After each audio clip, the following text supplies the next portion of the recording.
继续来关心行政院提调地方一般性补助款，台北市长蒋万安昨着大硬讲要提起诉愿，市府会先用相关的经费来支出，未来卖甲中央讨倒转来。因为新北市长侯友宜是针对着内政部讲要甲全台湾的中正路改名这件代志，批评中央乌白提补助款，又搁要求地方爱开大钱来改路名，实在无聊搁无彩钱。即便我们盘出相关的经费，但是这只是我们代为垫付，我一定会连本带利向中央追偿。行政院最近决定要统删中央予地方的一般性补助款25%，引起各地方政府强烈的反弹。台北市长蒋万安立即强硬表态，讲这礼拜将会提诉愿，市政府将会先选用相关经费来代垫，接落来会连本带利向中央讨。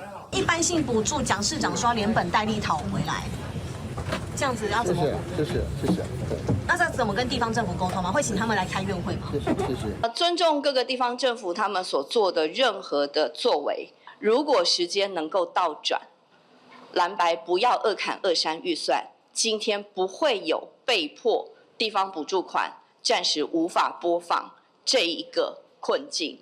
蒋万安强调，无法度认同中央要扣付地方的一般性补助款，并且举一个例讲，像今年8月中央敬老礼金、好运专车、坐车补助、交通安全等经费拢会受影响。市政府会依照行政诉讼的救济方法，为市民争取应该有的权利。针对内政部长刘世芳讲，将会甲地方政府沟通全台湾的中正路拢改名的代志。新北市长侯友宜是批评，叫地方政府开这么多钱改路名，是真无聊，搁讨这钱。改一个路名，不是遐简单啦。不管是门牌、身份证，刷的交通的号字，迄拢是不是要改变？所以真的是一大笔钱啦。中央政府啊，起码得删一般性补助款，一台搞完台下这30亿啊，你现在又要花钱去做这个，真的很无聊的一件事嘛。除了中央统删各县市一般性补助款引起反弹，财政部每个月予地方政府的普通统筹分配税款，也传讲有低拨加慢拨的情形。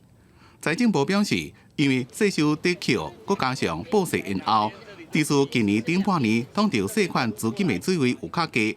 若要按照每个月平均拨付予地方政府，确实有困难。5月底将会按照中央统筹分配税款的75%来拨付。公司新闻采访报道。